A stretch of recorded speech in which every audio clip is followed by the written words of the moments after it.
कौटिल्य के तो बहुत सारे फैन हैं। कौटिल्य किससे इंस्पायर होते हैं? इंस्पिरेशंस तो खूब सारी हैं और छोटी छोटी इंस्पिरेशंस भी कहीं कहीं से मिल जाती हैं। ये पक्की बात है कि कौटिल्य वापस आके इंडिया में ही काम कर रहे हैं। बिल्कुल पक्की है जी, न केवल हमारी इसकी तरफ से भी पक्की है। नॉर्मली जो हरियाणा के लोग होते हैं ना, जी। उनके हिंदी में भी आपका हरियाणवी स्लैंग आता है। ये हरियाणा का जो आदमी है वो बहुत खड़ी खड़ी बोली बोलता है बोल रहा तो और रट मारा होता प्यार है। से नहीं बोलता और ऐसा लगेगा कि आके कूट देगा, है ना, पीट देगा। हाँ। घने छो में है। बहुत छोटे हो गए केबीसी में जब आप गए होगे, अमिताभ बच्चन, उनसे मुलाकात कैसी रही थी? कॉम्प्लेक्स फील्ड के अंदर इतने सालों तक शीर्ष पर बने रहते हैं, काम करते रहते हैं, सीखते रहते हैं, हर मौके पर अपने आप को रीइन्वेंट करते रहते हैं और ऐसे व्यक्ति से आपको सीखने को तो मिलेगा ही ना। सब्जेक्ट नॉलेज कितनी इम्पैक्ट आपके आगे के करियर में पहुंचाती है? उसका यूज जिन जिन फील्ड्स के अंदर होता है लोगों को काम आता ही है। कितनी ज़रूरी है आपको हिंदी सीखना, हिंदी आना? क्योंकि बहुत लोग वो मानते ही नहीं कि हिंदी आनी भी चाहिए। हिंदी से दूर भागते हैं। हिंदी अगर बोल रहा है इंसान तो सोचते हैं अरे ये तो इलिटरेट है। पुरजोर कोशिश करनी चाहिए कि वो जिस भी मातृभाषा जो भी है उसकी, उसको अलाइव रखे। ऐसा आप लोग को याद आता है जो इनको कुटाई कर करके सिखाया हो? सामान्य हरकतें हैं उसमें तो कई बार इसको मतलब डांट पड़ती रहती हैं। क्वांटम फिजिक्स में इंटरेस्ट कब से आया? क्योंकि आप तो ज्योग्राफी के एकदम गूगल मैप बने हुए थे, तो ये कैसे डाइवर्ट कैसे हुआ? जब जब नए दरवाजे खुले, जब जब नई चीज़ों का पता चला, उसी के हिसाब से मेरे इंटरेस्ट डेवलप हुए।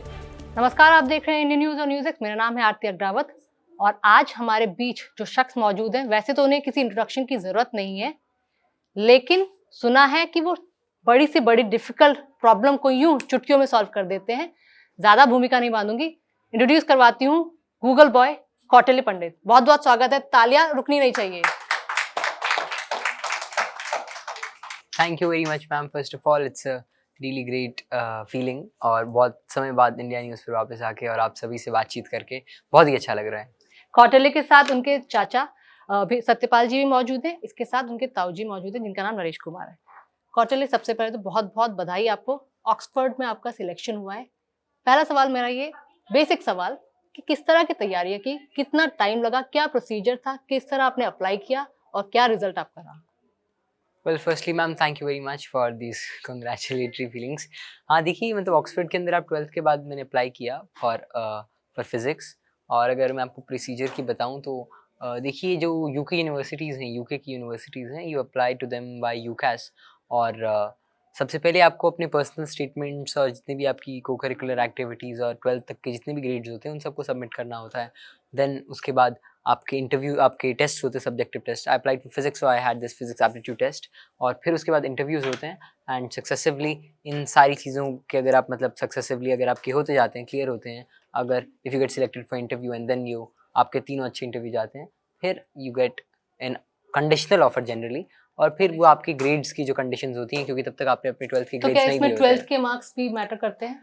देखिए, मैं कहूँगा कि 12th के मार्क्स से पहले आपके पास कंडीशनल ऑफर आ जाता है, तो मार्क्स खैर 12th से पहले के मैटर करते हैं, लेकिन इतने it's not a make and break situation. जी जी, नहीं मतलब हाँ, अगर आपके पास एक कंडीशनल ऑफर है तो उसके अंदर कंडीशंस होती हैं। जैसे मेरे केस में ग्रेड रिक्वायरमेंट थी 3A1 2A2, so it was not difficult at all, easily वो क्लियर हो गई। तो ग्रेड रिक्वायरमेंट लेकिन पहले ही पता चल जाती है आपको कि you need to get so and so result in your 12th examination, so it's not a problem at all. तो इसमें आईएलटीएस के लिए भी आपने प्रिपेयर किया था? नहीं, आईएलटीएस के लिए मैंने प्रिपेयर तो नहीं किया था, लेकिन हाँ, I gave IELTS and I got 8.5 bands out of 9। तो well it was pretty decent, it's a pretty easy exam, so I say that IELTS वगैरह जो है उसके लिए आप अलग से प्रिपरेशन मतलब करें तो अच्छा है, लेकिन you don't need it in general. की रिक्वायरमेंट नहीं होती है। मतलब you going to a country जो इंग्लिश स्पीकिंग है और वहाँ पर अगर आपकी फर्स्ट लैंग्वेज इंग्लिश नहीं है या फिर आप उन बोर्ड्स के अंदर नहीं पढ़े या आपने उसे कोई स्टैंडर्डाइज्ड एग्जाम नहीं दिया है, तो वो कोई ना कोई तरीके से तो आकेंगे ही। तो आईएलटीएस भी दे सकते हैं, आप टोफल भी दे सकते हैं, जो कई सारे तरह के एग्जाम्स एक्सेप्टेड होते हैं वहाँ पर। मेरा आपसे सवाल है कि वैसे कौटिल्य के पिताजी नहीं आए, तो आप लोगों ने भी देखा होगा कौटिल्य को बचपन से 5 साल की उम्र से सबको ही जानता है कौटिल्य को, मतलब हर कोई इसका फैन है। Gen Z, millennial, boomers, baby boomers, हर किसी को आप सिखाते हो, लोग आपसे सीखते हैं। तो बचपन से आपने देखा है किस तरह इसने पढ़ाई शुरुआत की होगी और अब इस लेवल पर आ गया है। आप लोगों को मतलब इसकी अचीवमेंट, डेवलपमेंट साल दर साल किस तरह देखने को मिली है? क्या आप लोगों से सीखा है? जब ये मात्र 5 वर्ष का था, तो एक बार बड़े भाई साहब के साथ ये घूमने के लिए वृंदावन गए। रास्ते में सारे साइन बोर्ड्स देखता हुआ गया था, तब तो शायद ज़्यादा पढ़ना भी नहीं आता था। वापसी में इसने सारे साइन बोर्ड्स बता दिए। उससे भाई साहब को बड़ा इम्प्रेस हुए, भी ये तो कमाल, इतनी शार्प मेमोरी जाते हुए पढ़े और वापसी में सारे बता दिए। फिर उसके बाद जैसे समर वेकेशंस होती हैं, तो इसको मेरे फादर साहब ने एटलस दी, एटलस को करो। इसने बहुत कम समय में लगभग सारी, तो एटलस बहुत ज़्यादा बड़ी होती है, लेकिन लगभग सारी एटलस जोग्राफिकल सारी चीज़ें उसने याद कर ली। और उसके बाद तो फिर धीरे धीरे प्लेटफॉर्म मिलते गए इसको, साल दर साल आगे बढ़ता रहा।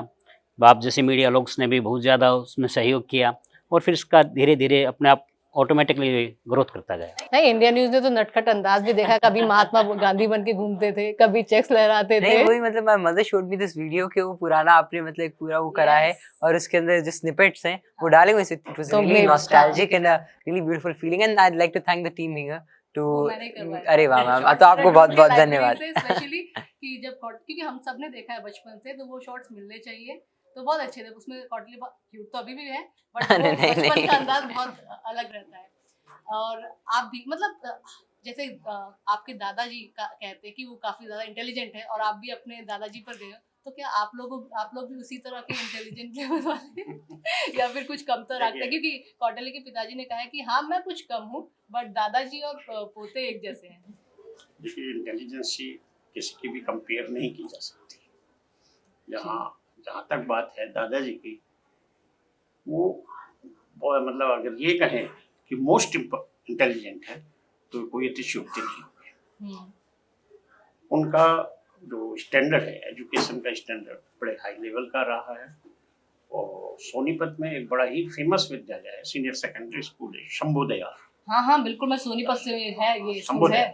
तो उसके एक फाउंडर टीचर रहे हैं, और शंभू दयाल में एज ए वाइस प्रिंसिपल इसके दादाजी रहे हैं। और शंभू दयाल से उनके पढ़ाए हुए अनेकों ही स्टूडेंट एक अलग अलग लेवल पर आज भी मौजूद हैं। जैसे सीनियर IAS यूपी में, वो उनके दादाजी के ही स्टूडेंट हैं, है ना।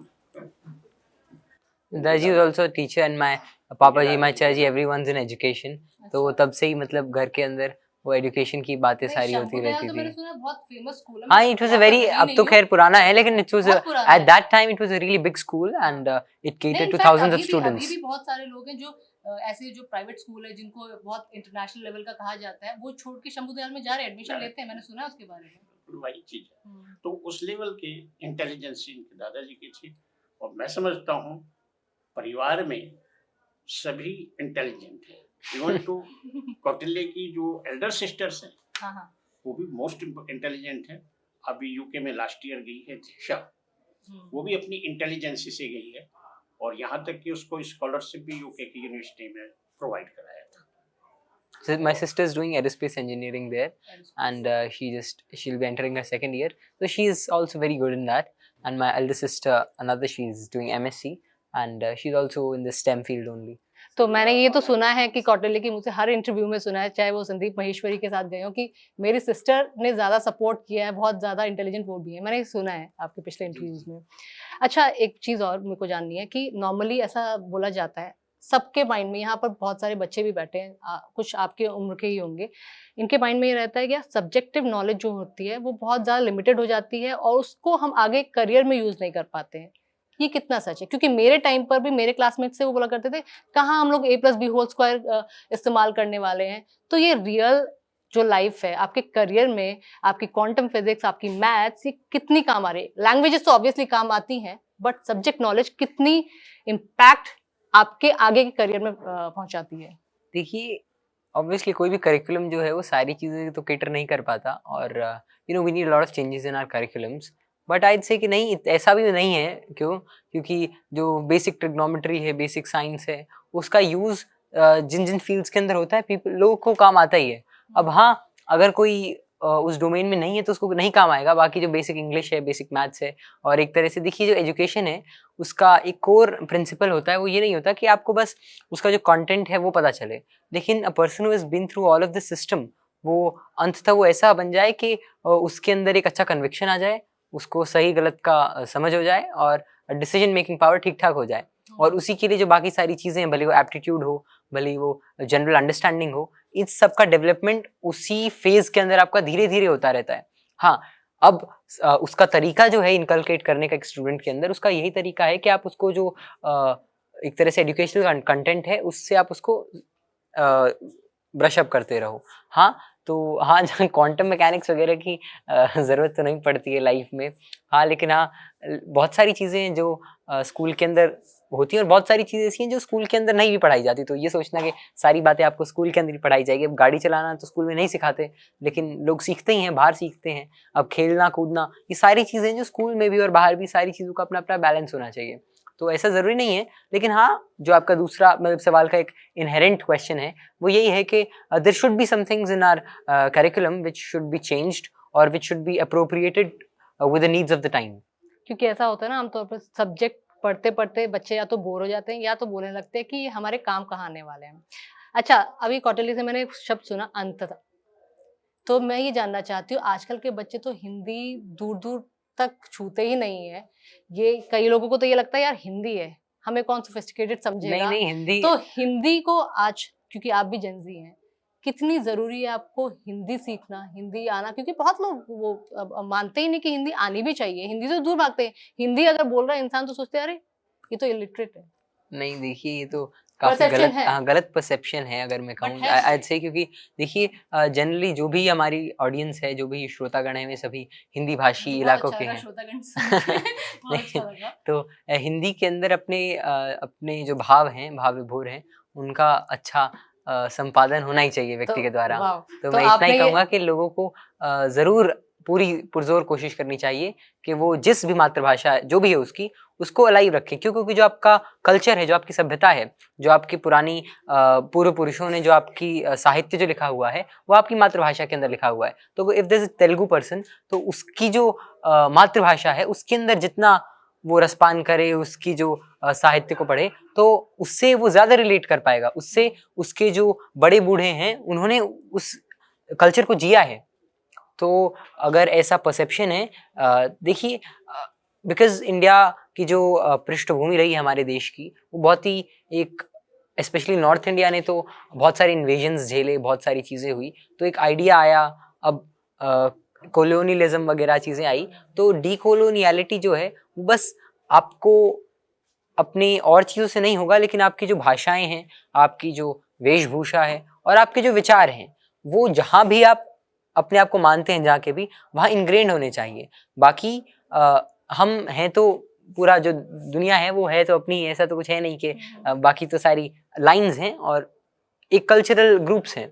तो उन कल्चरल ग्रुप्स के अंदर, जिसके अंदर आप हैं, अगर आप उसके अंदर और समाहित हो जाते हैं, तो आपके लिए सुलभता भी बनती है और उसकी एक अपनी अलग सुंदरता है।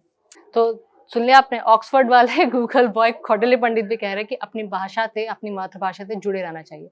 अच्छा, आप लोगों ने बचपन से देखा है, वैसे तो बहुत इंटेलिजेंट है, कुछ भी चीज देखते हैं तो विदिन सेकंड याद हो जाता है, तो कुछ ऐसा आप लोग को याद आता है जो इनको कुटाई कर करके सिखाया हो?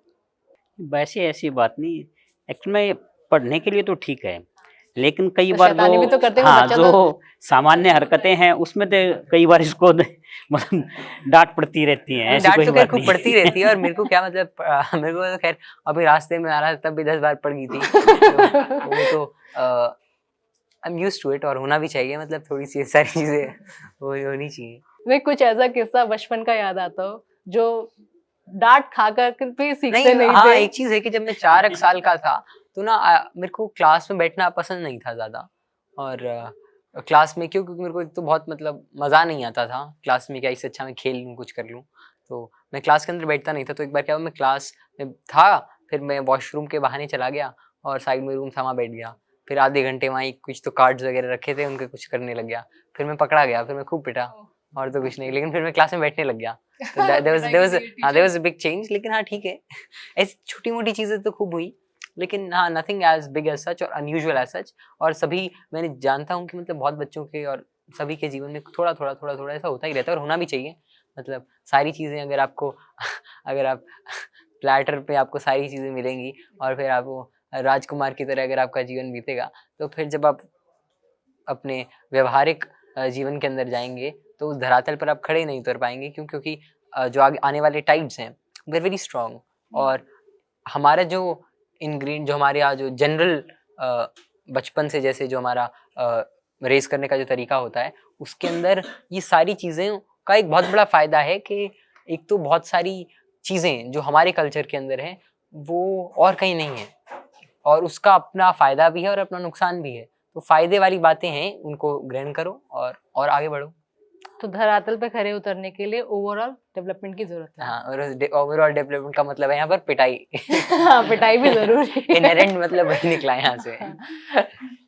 अच्छा, अब तो खैर नहीं, अब तो जैसे मैं सुनता हूँ कि मेरे जो पापा जी वगैरह के टाइम में तो खूब पिटते थे, तो हम तो कुछ पिटे ही नहीं। नहीं, हाँ, तो, ये तो और अब जो पहले बच्चों को के- देखता हूँ अब भी नहीं पिटते, तो ठीक है, वो आजकल टाइम तो के मैंने साथ भी सुना है। है, अगर टीचर पीट दे नहीं, कूदे देखिए, तो पीटना वैसे कंप्लेन हो जाती है। हाँ, वो भी खैर ज्यादा पीटना भी सही नहीं, बट हाँ, कई बार डांट डपट जरूरी हाँ भी नहीं, हो डांट जाती है। वगैरह तो देखिए होनी चाहिए, और ये सारी चीजें होनी चाहिए, और तभी मतलब जो है वो चीजें सही तरीके से ग्रो कर पाएंगी।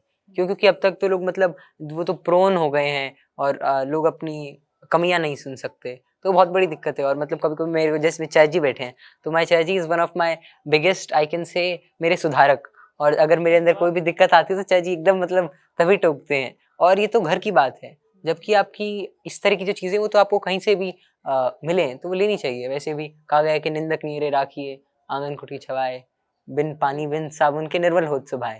ये तो बहुत अच्छी बात है, आप एक्सेप्ट कर रहे हैं। मतलब आप 17 साल के होंगे, तो इस एज में बच्चे एक्सेप्ट ही नहीं कर पाते। ये बहुत अच्छी बात है कि आपकी फैमिली, आपके चाचा, आपके पापा, ताऊ, सब आपके दोस्त की तरह आपको राह दिखाते रहते हैं। हाँ चलो, दोस्त लेकिन कह लो। दोस्त नहीं कहना नहीं गलत। नहीं नहीं, अरे गलत नहीं है, बिल्कुल गलत नहीं है। अच्छा, ये इतनी अच्छी हिंदी आपने किससे सीखी है? चाचा, ताऊ, पिताजी से या फिर दादाजी से? देखिए, हिंदी तो सबकी अच्छी है, और क्योंकि रही बात चाचा नॉर्मली जी जो भी, हरियाणा पापा के लोग होते हैं जी ना, जी, उनके हिंदी में भी आपका हरियाणवी स्लैंग आता है। नहीं, but आपकी हरियाणा हिंदी हरियाणा clear है, के मेरी लिए, तरफ हरियाणा के लिए ये बातचीत, ये परसेप्शन है कि हाँ। हरियाणा का जो आदमी है वो बहुत खड़ी खड़ी बोली हिंदी बोलता है, बोलता प्यार से है, बोल रहा हो तो और लठ मारा होता प्यार है। से नहीं बोलता, और ऐसा लगेगा कि आके कूट देगा, कूट देगा, है ना, लठ पीट मार देगा, हाँ। घणे छो में है तो ऐसा। नाइस, तो हाँ, हरियाणवी भी आप बोल लेते हैं। नहीं खैर, मैं इतनी अच्छी तो नहीं बोल पाता, लेकिन हाँ मैं हरियाणवी को समझता तो हूँ। और हरियाणवी, मेरी दादी हरियाणवी बोलती हैं, मेरे ये पापा स्लैंग भी दादा काफी है। हरियाणवी तो घर में है ना। तो ऐसी तो कोई बात नहीं है कि मैं हरियाणवी समझता नहीं या बोलता नहीं, लेकिन आई ट्राई माई बेस्ट, और जितनी हो मुझे सके। लगता है हरियाणवी एपिग्लॉटिस से आती है, पूरे यहाँ से निकल कर आती है। हाँ, हाँ सही बात है आपकी। तो हिंदी कहाँ से, किसने सिखाई? हिंदी सिखाई तो नहीं, हिंदी प्योर ये कह हिंदी, सकते हैं आपके pure- हिंदी सांस्कृतिक हिंदी है। हाँ, उसका एक रीजन ये भी था कि पापा जी रहे, चाचा जी हैं, दादा जी हैं, वो सभी शिक्षक तो रही हैं। तो हिंदी साहित्य का घर के अंदर बहुत बड़ा एक बचपन से ही कहीं तो एक इंटरेस्ट था सब में। My father he likes to read poems, और घर के अंदर कविताओं का माहौल था, और अभी कविताएं अलग अलग लोग हो गई थी। तो आजकल जैसे मैं दिनकर जी, निराला जी, और ऐसे ऐसे तमाम जो माँ हिंदी के सच्चे और बड़े बड़े प्रवर्तक हुए हैं, उनकी कुछ ना कुछ महारचनाओं का थोड़ा बहुत मैं भी पढ़ लेता हूँ। तो उससे भी क्या होता है कि आपको आपकी भाषा के अंदर मजबूती भी आती है, और फिर भाषा जो है उसको अच्छी होती है ना। मतलब आप अगर आप हरियाणवी बोलते हैं तो आप हरियाणवी बोलो, और आप फिर खुल के बोलो।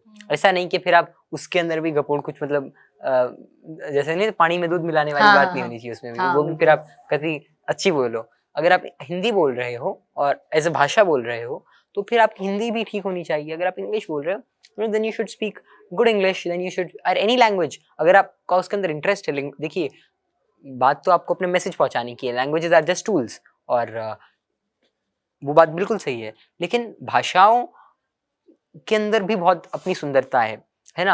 अब मेरे को हिंदी आती है, इंग्लिश आती है, थोड़ी बहुत संस्कृत भी मैं समझ लेता हूँ, पंजाबी भी समझ ही लेता हूँ, तो उससे मैं कम से कम इनके गाने तो सुन ही सकता हूँ और तो क्या।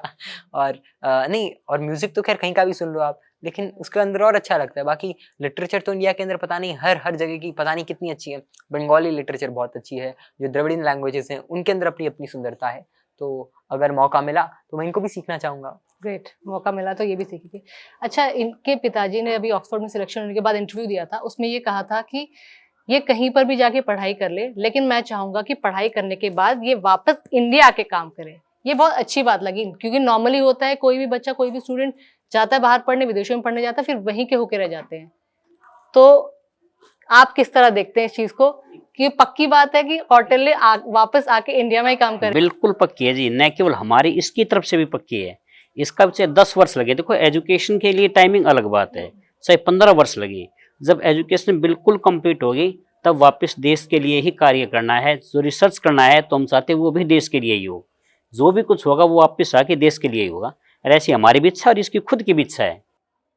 तो क्वांटम फिजिक्स में इंटरेस्ट कब से आया? क्योंकि आप तो ज्योग्राफी के एकदम गूगल मैप बने हुए थे, तो ये कैसे डाइवर्ट कैसे हुआ? डाइवर्जन नहीं था कोई भी, और बहुत ही ग्रेजुअल प्रोसेसेस हैं सारे। तो जब आप ज्योग्राफी वगैरह की बात करें तो उस समय तक मतलब मेरा बहुत सारी चीज़ों में इंटरेस्ट था, सिर्फ ज्योग्राफी नहीं, उसके अंदर हिस्ट्री भी थी, उसके अंदर पॉलिटिक्स भी थी, इकोनॉमिक्स भी थी, और जो भी चीज़ें होती हैं मेरे को जितनी समझ में आती थी उन सब में मेरा इंटरेस्ट था। तो it was not a defined subject as if जिसको मैं कंटिन्यूसली पढ़ रहा हूँ।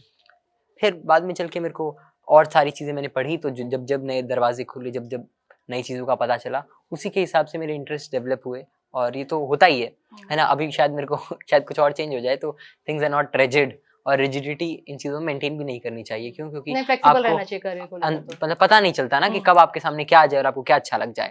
फिर मेरे को मेरा बहुत समय पहले मन था एक IFS बनने का, इंडियन फॉरेन सर्विसेज में जाने का। और उसका रीज़न ये नहीं था कि मेरे को इंटरनेशनल रिलेशंस के अंदर कोई बहुत ही खास मेरी इंटरेस्ट हो, रुचि हो, लेकिन उसका रीज़न ये था कि मेरे को घूमना था। तो मेरे को लगा कि ये बढ़िया तरीका रहेगा, जॉब की जॉब रहेगी और आप पूरी दुनिया घूम लोगे।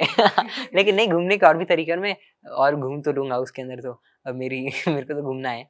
लेकिन ये बात ज़रूर है कि then I thought I won't be an IFS, फिर मेरा चेंज हुआ कुछ, फिर मेरे को लगा कि मैं एक एस्ट्रोनॉट बनूंगा उसके अंदर भी, क्यों लगभग बहुत बच्चे, हाँ बहुत सारे ख्याल हाँ आते हैं, कभी ये कभी वो। जी जी। तो तो फिर उसके बाद में इसके बाद में और पढ़ा लगा, और एस्ट्रोनॉमी वगैरह ये सब पढ़ी, मेरे को और अच्छी लगी। तो आई थॉट कि नहीं, I will be a space scientist, I will be an astronomer, and I you know send probes and all to the space, and I will retrieve data, और बाद में चल के हम कुछ स्पेस कोलोनियलिज्म कर लेंगे, वहां से कुछ तो मिनरल खोद के लाएंगे, तो इस तरह के आइडियाज थे। उसका फिर अपना बिजनेस मॉडल होगा। लेकिन ऐसा फिर उसके बाद आई चेंज, और फिर मेरा आइडिया जो था वो था कि मैं एक, जो मेरा अब तक का सबसे लंबा कई साल रहा आइडिया, वो था कि I go in research and I will be an astrophysicist और पार्टिकल फिजिसिस्ट और क्वांटम फिजिसिस्ट। टाइम के साथ जो मैंने पढ़ा मेरे को ज़्यादा अच्छा लगा, उसी की तरफ में हुआ। लेकिन आई सी कि now I want do something in quantum computing, I want do something in the next phase of technology, and for that I have chosen physics as a tool, because at the end of the day if I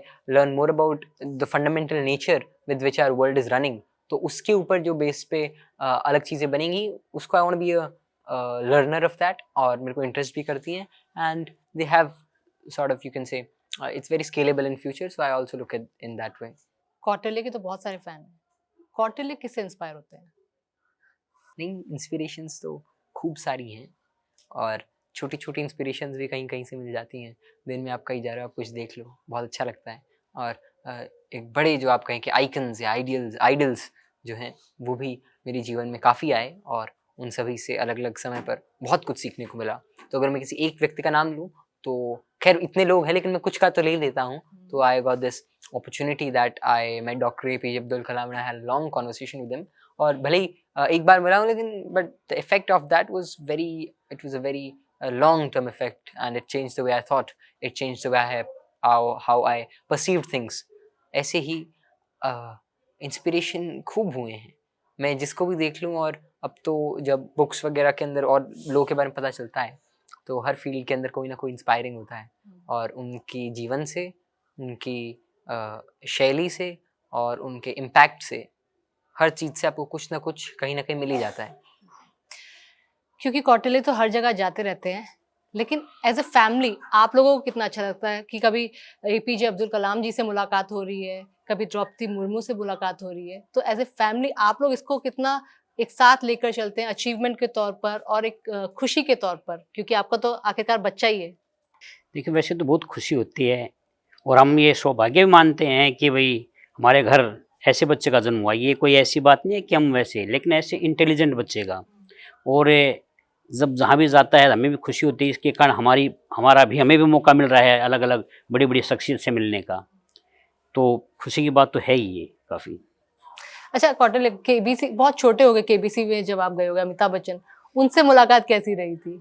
नहीं, अच्छी थी, और KBC की उसके बाद भी मैं KBC में आया as a expert, and I was the first child expert of KBC, and 2-3 years back I was there, and it was good experience obviously, क्योंकि आप ऐसे मंच पे जाते हैं जहाँ आप आपको बहुत कुछ सीखने को मिलता है, and I learned a lot from the host of KBC, Bachchan sir, and obviously he's a very उनसे तो dynamic, हम सभी he's a सीखते very हैं। dynamic man, और he, you know, जो भी इस इतने कॉम्प्लेक्स फील्ड के अंदर इतने सालों तक शीर्ष पर बने रहते हैं, काम करते रहते हैं, सीखते रहते हैं, हर मौके पर अपने आप को रीइन्वेंट करते रहते हैं, और ऐसे व्यक्ति से आपको सीखने को तो मिलेगा ही ना। जज्बा ही अलग है वो तो। जी जी नहीं, ऐसे व्यक्ति मतलब हर फील्ड के अंदर कोई ना कोई होता है, और खैर ये जरूर है कि it's very difficult to be at that stage, and it's very difficult And to for so long. for so long, because आपको ना you have to change yourself with time, you have to learn new things, you have to learn from different places, and the rigidity and inertia of learning, of reinventing yourself is generally which disables people from evolving, and he and many others have cleared that, they have overcome all of those rigidness and fear of changing. वो खुद सीखते भी रहते हैं, इस उम्र में भी आके सीखते रहते हैं, इसलिए वहां पर बने हुए हैं। अच्छा, मैंने कुछ क्वेश्चन सारे सब्जेक्ट से रेडी किए हैं। 10 क्वेश्चन है, बहुत इजी है, मुझे लगता है आप चुटकियों में इनका आंसर दे देंगे। ट्राई करें। जी जी बोलिए। First question is from geography. तो which country has the highest number of time zones in the world and why is that the case? Well generally आप अगर आप देखेंगे मैप को, तो ये भी काफी इंटरेस्टिंग सवाल है। जनरली अगर आप मैप को देखेंगे तो आपको लगेगा कि रशिया बहुत लंबा है, या आपको लगेगा कि चाइना बहुत लंबा है, या आपको लगेगा कि यूएस बहुत लंबा है, कनाडा बहुत लंबा है। लेकिन असलियत में अगर आई एम नॉट रॉन्ग, मतलब मैं बहुत पहले ही मेरे सामने आया था, लेकिन शायद यूके के अंदर बहुत सारे टाइम जोन्स हैं, और उसका रीज़न ये भी है कि यू नो यूके के मतलब कई जगह पर वो नहीं भी लिखे होते कई बुक्स के अंदर, लेकिन उसका रीज़न है कि यूके के जो टेरिटरीज हैं वो कई जगह हैं। एक तो यूनाइटेड किंगडम और उसके आसपास के हैं, फिर इंडियन ओशन के अंदर ब्रिटिश ओशन टेरिटरी है ना, British Indian ocean territory near about Maldives के पास, और फिर फॉकलैंड आइलैंड और वहाँ पर इनके छोटे छोटे टाउन हैं, और यूके बना भी 19 स्टेट्स या कहीं 19 कंट्रीज का है, तो उसकी वजह से उनको जहाँ भी वो गिना जाता है, तो it is already said that UK has the most number of time zones. The correct answer is France technically has the most time zones.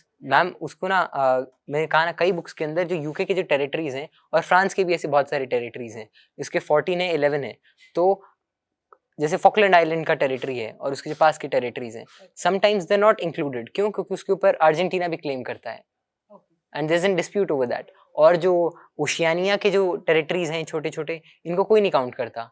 अच्छा, और ये ऐसे ऐसे क्योंकि 100 टेरिटरीज हैं यहाँ पर, सो इट्स लाइक दैट। अब नेक्स्ट क्वेश्चन 14 और 11, व्हाट्स द नंबर? 12 12 अच्छा 12। सेकंड यूके क्वेश्चन के 14 है शायद। ओके, सेकंड क्वेश्चन हिस्ट्री का है, ठीक है, ये मेरा फेवरेट है क्योंकि मुझे हिस्ट्री में थोड़ा इंटरेस्ट था। Who was the first female ruler of India and what were the major challenges she faced during her rain?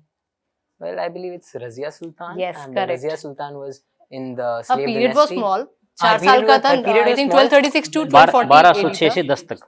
हाँ, नहीं, उसका तो 1236 to 1240 1240 का था।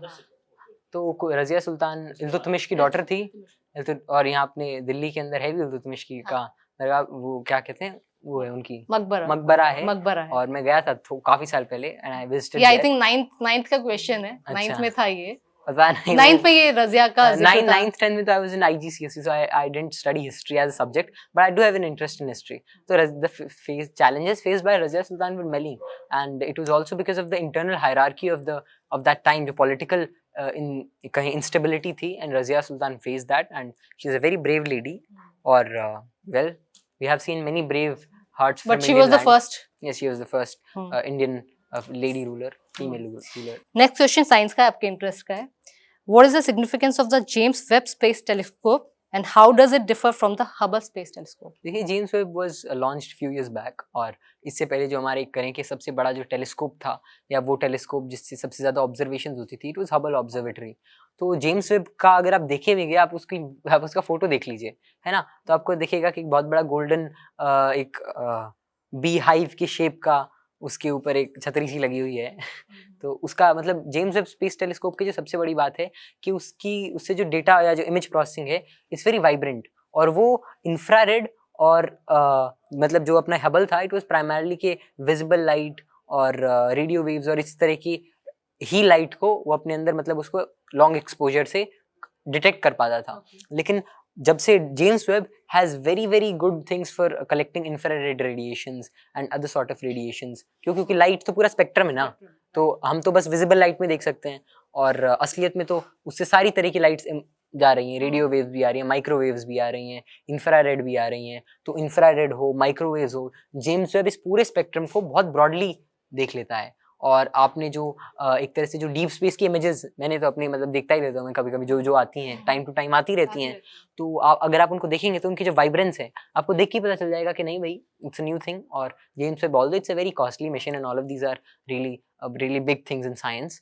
But it has a lot of impact. It's but उसका एक साइंटिफिक ऑब्जर्वेशन और exploration, भले ही one might find it costly today, but maybe will find lot of things जो जिनकी बहुत बड़ी वैल्यू है and which help our humanity move forward. चलो नेक्स्ट थोड़ा जनरल है बट इकोनॉमिक्स का क्वेश्चन है। What is the concept of gross domestic product, that is GDP, and how does it reflect a countries economic health? देखिए जैसे It's quite general. हाँ quite general, बिल्कुल सही बात है। तो जो जीडीपी है, ग्रॉस डोमेस्टिक प्रोडक्ट, वो यही दर्शाता है कि एक कंट्री का जो है प्रोडक्शन कैसा है। जैसे अगर इंडिया की जीडीपी की बात करी जाए तो कई कई तरह मतलब कि कभी 3.7 ट्रिलियन है, 4 ट्रिलियन के ऊपर नीचे इस तरीके की जीडीपी है। तो इट्स कैलकुलेटेड कि भाई प्रोडक्शन कैसे हो रहा है, और उसके अपने अपने जो फार्मूलाज वगैरह होते हैं। अब इंडिया की जो जीडीपी इस क्वार्टर के अंदर अभी आई थी, शायद 6.7% या ऐसी कुछ, या 7.6% हो। तो अपनी तो because we are a developing nation and we are developing at a decent, I'd say decent, not extraordinary, but a Yeah, decent pace. Not a rapid हाँ, pace. मतलब बहुत तरीका होता है ना, क्योंकि जैसे वेनेजुएला या जो ये कंट्रीज हैं, दे फाउंड ऑयल रिजर्व्स, तो देयर उनकी जो है वो 52% एक तरह से GDP growth rate, but they are very small countries. तो जो डेवलप्ड इकोनॉमीज हैं, अब जैसे जापान है, जापान की जो या यूएस की इकोनॉमी है, it's developing at a mere 1.2% rate. लेकिन आप जब आपका जो सवाल है कि how does it depict economic health, तो इकोनॉमिक हेल्थ के मापने के बहुत तरीके होते हैं। अब आप जीडीपी ग्रोथ से भी बस नहीं निकाल सकते, क्यों? क्योंकि फिर आपको जीडीपी पर कैपिटा भी देखनी चाहिए, आपको GDP with purchasing power parity भी देखनी चाहिए, और जब आप सारी चीज़ों को देख लेते हैं तब आपको एक अच्छा आइडिया मिलता है। And I'd suggest if you want to know more about how countries and their GDPs are actually depicted and how poor countries or rich countries behave and their GDPs behave and how we can better it, तो अभिजीत बैनर्जी की एक बहुत ही अच्छी book है, one should read it, and it's about that. It's about, I guess, why poor nations fail, और मतलब या poor economics है उसका नाम। Esther Duflo and Abhijit Banerjee, तो both are Nobel prize laureates in economics. Banerjee की तो बात करें तो इकोनॉमिक्स के वो तो हाँ, तो भारत ही है। उनकी काफी अच्छी बुक है, और इसी डोमेन को बहुत ही अच्छी तरीके से डील करती है। Okay. Next question is current affair का है. Which country recently joined BRICS and what strategic importance does this hold for global geopolitics? अच्छा, मैं तो खैर अभी इंटरनेट से दूर हूँ काफ़ी टाइम से, और ब्रिक्स में तो खैर मतलब ब्राज़ील, रशिया, इंडिया और साउथ अफ्रीका, चाइना है, but I am definitely unaware of that. Could you please tell me? बता दीजिए, कुछ नया सीखने को मिल जाएगा। तो इसका हाँ, इंडोनेशिया नहीं, इसका इंडोनेशिया नहीं आंसर। अच्छा, इसका आंसर मैं बताती हूँ। ब्रिक्स, इसका आंसर बताइए बताइए। हाँ, सऊदी अरेबिया तो क्यों आएगा? मैक्सिको। मैक्सिको और अर्जेंटीना। अच्छा, दे इन्वेंटेड ब्रिक्स, तो इसका नाम क्या रखेंगे अब ब्रिक्स का? अब अभी तक तो ये चेंज नहीं हुआ। अच्छा। They've just entered. So have they entered as a Delhi मतलब observatory position, or have they officially sent some joined? proposal to BRICS.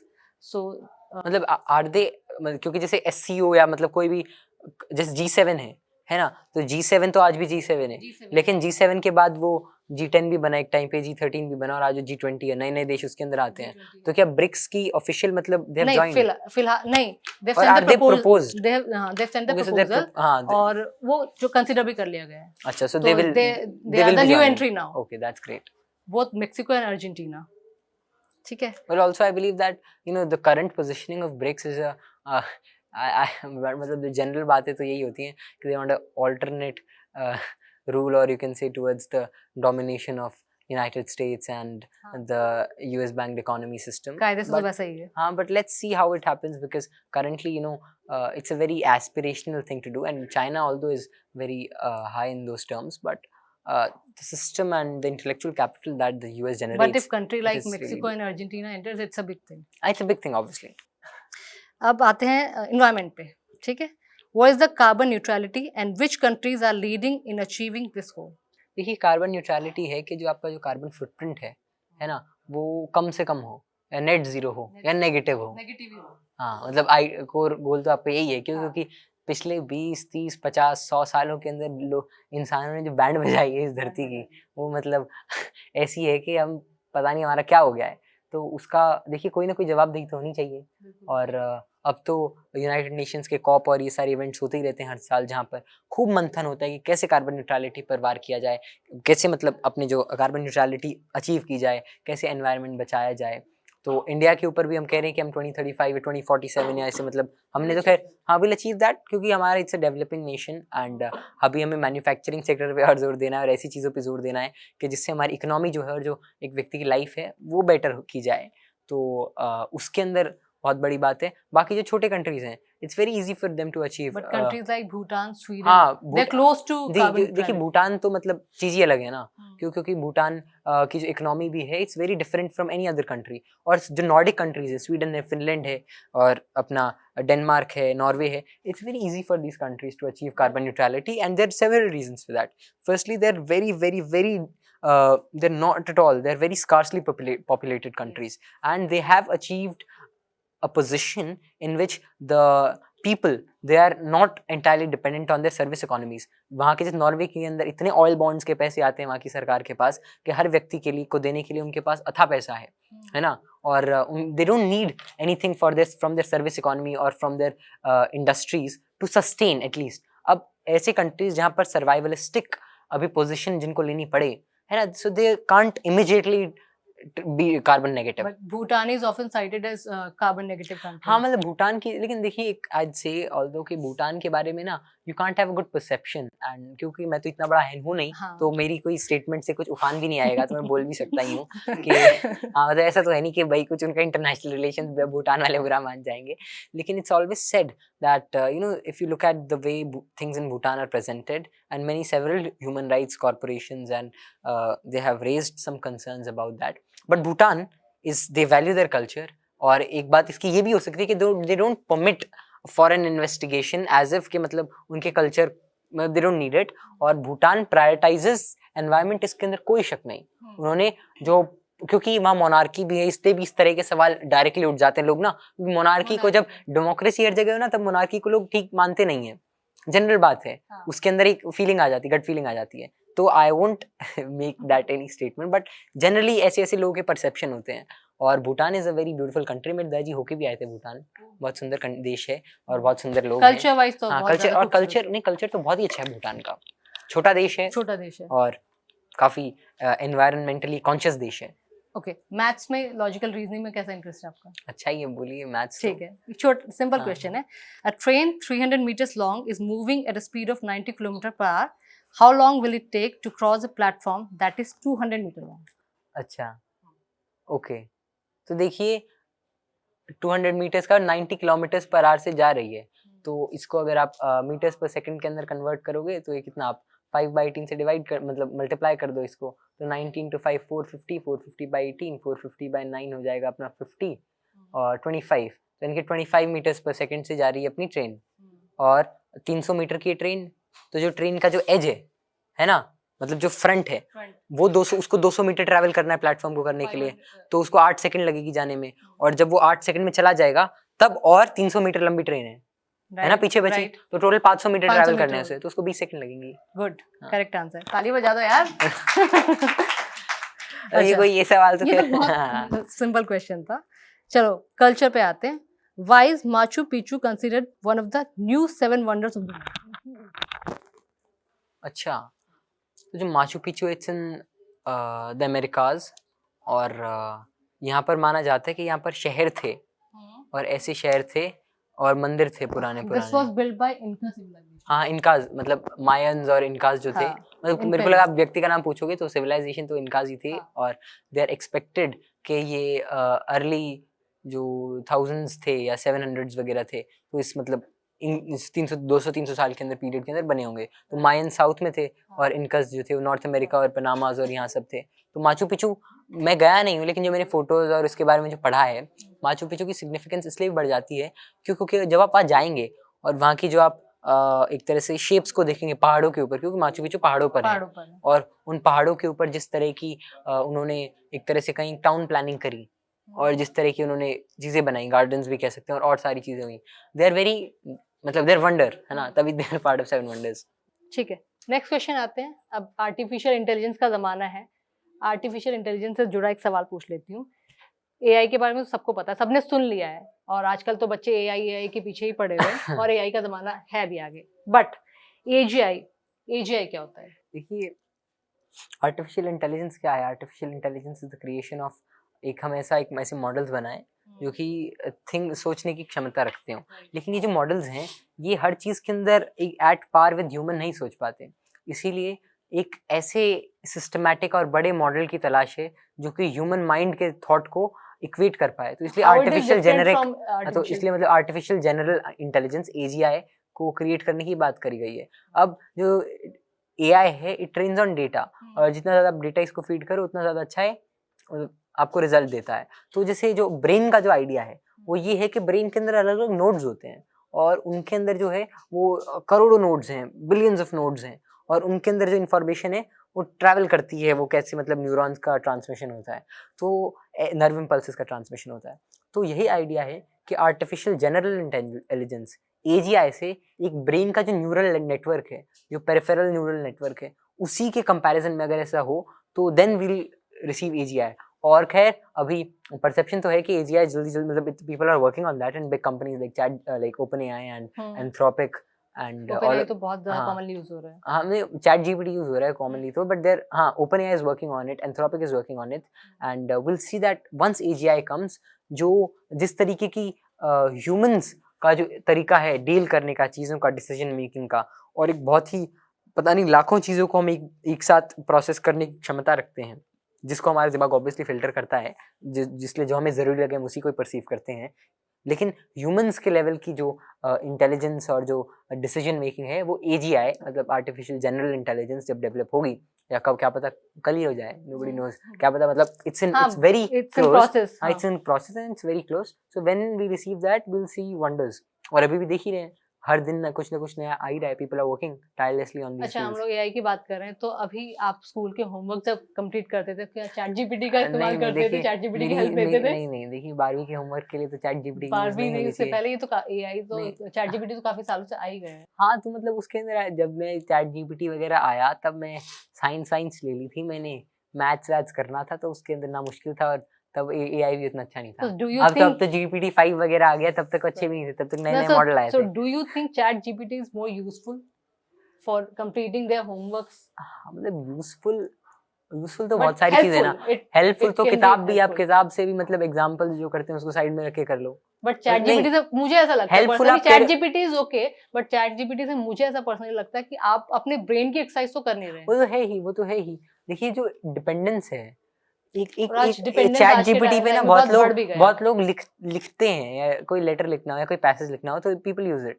अब बात ये है कि ChatGPT अगर कोई बंदा रेगुलरली यूज कर ले, फिर उससे पहली लाइन शुरू नहीं होती, उसकी क्रिएटिविटी खत्म हो जाएगी। उसको शुरू करने में इतना इनर्शिया फील होगा, इतना मुश्किल आएगी उसे, उसका दिमाग उसको परमिट नहीं करेगा। ऑल्दो वो लिख सकता है, और उसने पहले लिखे भी हैं जब तक वो नहीं करता था, but there is a baggage and inertia attached to it, और वो इनर्शिया ये सब करते करते हो ही जाता है। अब ऐसी जितनी भी चीजें हैं, अगर आप उनकी डिपेंडेंस आप AI ऐसी मॉडल्स पर डाल दोगे, यानी कि अपने से हटा दोगे, फिर आपको दिक्कत आएगी ही। तो खैर मैं भी यूज करता हूँ, तो मैं ऐसे मतलब कोई दूध का गिला नहीं इसमें। अब सब यूज करें तो मतलब करना भी चाहिए ना। अब आप इन्फॉर्मेशन कितनी एक्सेसिबिलिटी है, अगर आप ना यूज करो तो आप मतलब ब्लैकबेरी बन जाओगे, तो आप पुराने हो जाओगे। हाँ, डिपेंडेंसी तो किसी चीज पे अच्छी नहीं है। इस पे मुझे वो न्यूटन का लॉ याद आ जाता है, to every action there is equal and opposite reaction. तो अगर डिपेंडेंसी ज्यादा बढ़ जाएगी तो अपोजिट रिएक्शन उसका ये है कि हमारी क्रिएटिविटी, हमारा दिमाग ठंडा पड़ जाएगा। बिल्कुल ठीक है, अब नेक्स्ट क्वेश्चन आपका फेवरेट होगा, मुझे ऐसा लगता है। नेक्स्ट क्वेश्चन है एस्ट्रोनॉमी पर। why do we have leap years and what would happen if we didn't include them in the calendar? देखिए जो लीप ईयर्स होते हैं उसका एक बहुत बड़ा रीजन है कि जो मतलब इसका जो कोर रीजन है वो पहले मैं बता देता हूँ आपको, कि जो मूवमेंट है अर्थ की वो एक तरीके से नहीं हो रही है। रेवोल्यूशन, रोटेशन तो मैं 2 चीजें पता है, 2 तरीके से नहीं हो रही है, 3 तरीकों से नहीं हो रही है, 4 से भी नहीं हो रही है, मतलब इतनी, मतलब जितनी डिटेक्टेबल चीजें उसे तो ऑलमोस्ट कहते हैं कि 17-18 तो ऐसी चीजें हैं जो आज से 50 साल पहले पता चल गई थी। उस तरीके से अर्थ जो है वो रिवॉल्व करती है, मूव करती है, अलग अलग एक्सेसों पे मूव करती है। अर्थ, आपने लट्टू देखा? लट्टू, हाँ, तो लट्टू जब घूमता है तो जब तेज होता है तब तो सीधा घूमता है, और जब स्लो होता है तब ऐसे घूमता है। उसके एक एक्सिस के अराउंड भी घूमता है, घूम रहा है वो, और ऐसे भी घूम रहा है, लेकिन फिर वो ऐसे भी घूमता है। तो उसको बोलते हैं न्यूटेशन फिजिक्स के अंदर, न्यूटेशन भी बोलते हैं। और उसका एक और वर्ड होता है हाँ, मतलब वो एक्सिस के ऊपर, उसका एक्सिस जो है, एक्सिस वो भी रिवॉल्व करता है एक इमेजिनरी एक्सिस के अराउंड।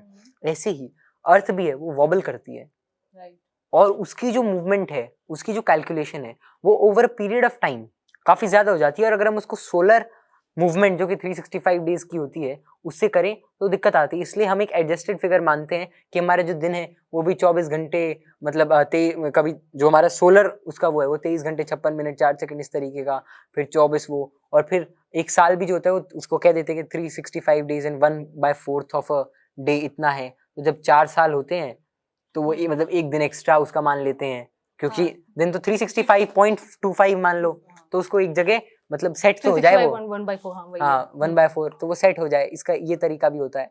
फिर असलियत में क्या है, एक और ये भी नहीं है, ये तो एक तरह से कहते हैं कि 100 साल के पीरियड में आपको कितने, मतलब आपको 100 साल के पीरियड में 25 दिन मिल गए, इसकी वजह से 4 साल में एक दिन मिल गया। ऐसे ही आपको 12,000 दिन में आपको 12,000 साल में भी एक दिन मिलेगा, आपको 25,000 साल में भी एक और दिन मिलेगा, और आपको पता नहीं किस किस टाइम में कितने कितने दिन ऐसे ऐसे मिलेंगे।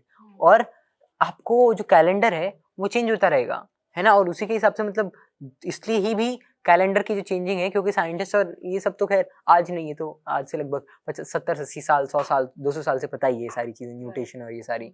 तो इसी के हिसाब से जो कैलेंडर को चेंज किया है, क्योंकि 360 या जो सोलर कैलेंडर है, ये सारी चीज तो बहुत पुरानी है। 12 महीने का जो आइडिया है, या जो 365 डेज का आइडिया है, ये आज का नहीं है। ये तो लगभग इसको 800, 900, 1000, 2000 साल हो गए।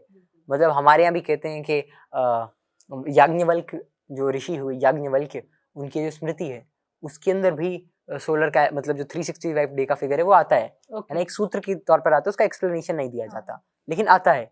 ऐसे ये इसकी डेट मानी जाती है कम से कम या तो 800 एडी या कई 300-400 बीसी भी लिखा है, मुझे नहीं मालूम। हाँ, तो याज्ञवल्क्य जो ऋषि हुए उनके में भी आता है। इसके अलावा जो रोमन्स थे, है ना, और ग्रीक, सबसे पहले इन्होंने ग्रीक्स जो थे और फिर रोमन्स, उन्होंने भी इसके ऊपर काम किया। उन्होंने भी जो कैलेंडर को, और कैसे हमारे जो अर्थ की मूवमेंट है अराउंड सन, तब तक तो खैर नहीं पता था, तब तक तो हम यही सोचते थे कि अर्थ के अराउंड सन घूमता है, लेकिन कई लोगों ने अलग अलग तरीकों से जो चीजें निकाली, उसके अंदर ही 365 और 12 मंथ्स और 360 और इस तरह के जो फिगर्स हैं वो आते हैं। फिर न्यूटेशन, इसका तो बहुत बाद में पता चला कि अर्थ ऐसे वॉबल भी कर रही है। ऐसा भी पता है कि अर्थ सिर्फ ऐसे नहीं घूम रही, अर्थ थोड़ा थोड़ा ऐसे भी घूम रही है, और पता नहीं कैसे कैसे घूम अच्छा, रही इज है। इट करेक्ट टू से कि बहुत साल बाद मून अपना छोटा हो जाएगा और सूरज का साइज उतना ही बड़ा रहेगा? नहीं, इसका देखिए, इसको बोलते हैं कि जो मून जो है ना, वो एक मतलब बहुत टाइम बाद, या क्या ऑलमोस्ट अभी कहते हैं ना कि मून का आपको एक ही तरफ दिखता है, दूसरा साइड दिखता नहीं है ना। तो इसको बोलते हैं एक तरह की सिंक्रोनाइज्ड लॉकिंग हो जाती है। मतलब फिर मून जो घूम रहा है वो अर्थ के साथ फिक्स हो जाएगा, है ना। और धीरे धीरे, क्योंकि ग्रेविटेशनल पुल से पास आ रहा है मून, हर साल पास आ रहा है, तो अभी ऑलमोस्ट अर्थ और मून और सन जो है उसका जो एक तरह से कहें जो मतलब जो व्यू एंगल जो बनाते हैं वो ऑलमोस्ट इक्वल है। इसीलिए टोटल सोलर एक्लिप्स हो जाती है ना। मून सन के पूरा आगे आ जाएगा तो आपको पूरे सन को कवर कर जाएगा। लेकिन आज से हजारों सालों बाद मून हमारे थोड़ा पास आ जाएगा और एक सिग्निफिकेंट चेंज हमें देखने को मिलेगा, तो उसके अराउंड रिंग जो है वो दिख जाएगी, और धीरे धीरे मून जो है पास आ रहा है। लेकिन उसके हमें कोई चिंता करने की जरूरत नहीं, क्योंकि हम तब तक नहीं होंगे। कोई तो होगा, कोई तो होगा। कोई तो होगा, वो देखेंगे अपना, ऐसे क्या उनकी भी हम चिंता लेंगे, फिर वो क्या करेंगे। ये अच्छा है कि बहुत ज्यादा पढ़ाई वाला माहौल हो गया था कि उनकी चिंता क्यों करें। अच्छा, आप लोगों पे आती हूँ मैं। कौटिल्य को कौन सा गेम ज्यादा पसंद है खेलना? आउटडोर, ये तो हो गई इंडोर एक्टिविटीज, पूरी पढ़ाई करते रहते हैं, बट आउटडोर गेम? आउटडोर वैसे क्रिकेट भी खेलता है, एक हमारा टेनिस वाइट गेम है वो भी खेलता है। हाँ, तो कोई ऐसा कोई स्पेशल नहीं है, आप सारे गेम खेल लेते हैं? नहीं, मैं तो खूब गेम को ऐसी के बता रहे हैं, मैं खूब गेम्स हाँ, खेलता खूब हूँ गेम also। खेलता हूँ, मतलब मैं देखिए I can say that I am decently average in a lot of sports and I am not excellent in any, क्योंकि एक्सीलेंस के लिए तो आपको मेहनत और सैक्रिफाइसेस खूब करनी पड़ती हैं। और मैं मतलब ऐसा मतलब बुरा भी नहीं हूँ, देखो मैं जो मेरे मोटर टेक्निक्स हैं बहुत अच्छी हैं और मैं अपने आप को बहुत ही अच्छा मानता हूँ। और मैं स्कूल के अंदर क्लास या 20-25 बच्चों के ग्रुप में मैं स्टैंड आउट करता हूँ। और मैं क्रिकेट भी अच्छी खेलता हूँ, फुटबॉल में मैं डिसेंट हूँ। मैं खेल तो जो मतलब जिन गेम्स में हाँ मेरे को वैसी डिसएडवांटेज है उनमें मैं अच्छा नहीं, मतलब I am not a good weight lifter and for obvious reasons. तो मतलब ऐसी जिन चीज़ों के अंदर जो जनरल स्पोर्ट्स हैं I am pretty decent in them. नहीं, आई थिंक अगर आउटडोर एक्टिविटी भी रहेगी तो आपका दिमाग चलता भी एंड आई एम नॉट अच्छा है। फ्लेक्सिंग और एज इफ, मतलब आप मेरे दोस्तों से पूछ सकते हैं। नहीं नहीं, मुझे आई आप बिलीव कहें यू, तो मैं आई नंबर दे दूंगा बिलीव अगर यू। वेरिफिकेशन की बात आई तो। नहीं नहीं नहीं, आई बिलीव यू। अच्छा, बहुत अच्छा माहौल हो गया है। जाते जाते अपने फैंस को लेकर कोई मैसेज कि आप जो आपकी उम्र के बच्चे हैं उनको भी, जो आपसे बड़े हैं वो भी, क्योंकि आपसे हर कोई सीखता है। देखिए एडमायरर्स हो तो अच्छा है, तो मैं कहूंगा भाई मैं मेरे को फैन अच्छा, कभी मतलब अच्छा डोंट ये लुक फीलिंग एट नहीं मी इन आती दैट कि मैटर, क्योंकि मैं I am also 17 year old kid and I've seen kids who are very very you know who are geniuses in their own respective field। मेरे तो दोस्त ही इतने मतलब बढ़िया हैं कि मतलब मेरे को तो उनसे बहुत कुछ सीखता हूँ। So it's a very you know I don't believe in such sort of terminology and sorry to say, but I'd say to anybody who listens and to anybody who is listening I'd say देखिए you know people are working for different things and they have their own share of challenges attached to them। आपके रास्ते में बहुत सारी चीज़ें आएंगी और आप क्या बनते हैं या आप क्या सोच रहे हैं, है ना, मतलब आप at the end of the day आप क्या अचीव करते हैं, और इसी को लेकर आज जो आप टेंशन बांधे हुए हैं पहले तो इसको आप छोड़ दीजिए and be in a light hearted mood and enjoy what's happening and enjoy the flow. और इसी के साथ आप धीरे धीरे मज़े करते हुए, घूमते हुए, खाते हुए, पीते हुए आप एंजॉय करके करके अपनी लाइफ को बिताइए। और हाँ, फाइंड मीनिंग इन एनीथिंग जो आपको अच्छी लगती हो, वही आपका इंटरेस्ट बन जाएगा, वही आपका पैशन बन जाएगा। हाँ, भीड़ के पीछे मत भागिए, ये मत देखिए कि भाई आजकल ये है, क्योंकि आज आप एआई के पीछे लग रहे हैं, क्या पता 5 साल में एआई का ही सैचुरेशन हो जाए जिस पेस पे काम हो रहे हैं चीज़ों के। तो ज़्यादा मत सोचिए, enjoy your pace and you know क्यों, मतलब मैंने भी एक चीज़ फील करी कि जो बड़े बूढ़े बात कह के गए हैं ना, मतलब हमें तो शुरू में लगता है कि भाई ये तो स्टीरियोटाइप्स हैं, ये सारी चीज़ें हैं, लेकिन उनमें से बहुत सारी आपको बाद में पता चलेगा सही थी। तो खुश रहिए, और इससे ऐसा कोई मंत्र है नहीं। अगर आप मेरे से एक्सपेक्ट करें कि मैं आपको बता दूं कि भाई ये मंत्र करो और ये फूंक दो और ये कर लो और आपका जीवन सब चंगासी हो जाएगा, तो ऐसा कतई नहीं है, कुछ नहीं है ऐसा। और अब सबके आपके अपने चैलेंजेस आएंगे और आप लड़खड़ाएं भी गए, और क्या पता you might C small failures, लेकिन बात वही मैटर करती है कि क्या आप उसके बाद उठ पाएंगे और फिर मेहनत कर लेंगे और फिर पूरे खुशी के साथ, मेहनत के साथ और ताज़ो तरंग के साथ आगे बढ़ के अपने लक्ष्य को हासिल करेंगे। तो उसके लिए खुश रहिए, तंदुरुस्त रहिए, हेल्थ के ऊपर ख्याल रखिए, और मैम 3-4 आप भी बता दो। हाँ, सही बातें। It's quite a cool message कि आप प्रेशर को हटा के, खुश रह के अपने जो भी टारगेट्स हैं, अपने ड्रीम्स हैं, सब अचीव कर सकते हैं। तो खुश रहना इज द की। जी सही जी है ना? बिल्कुल। तो आप भी खुश रहिए, हंसते रहिए, मुस्कुराते रहिए, और बाकी की और तमाम देखते रहिए। अच्छा बाकी की तमाम खबरों के लिए देखते रहिए इंडिया न्यूज़।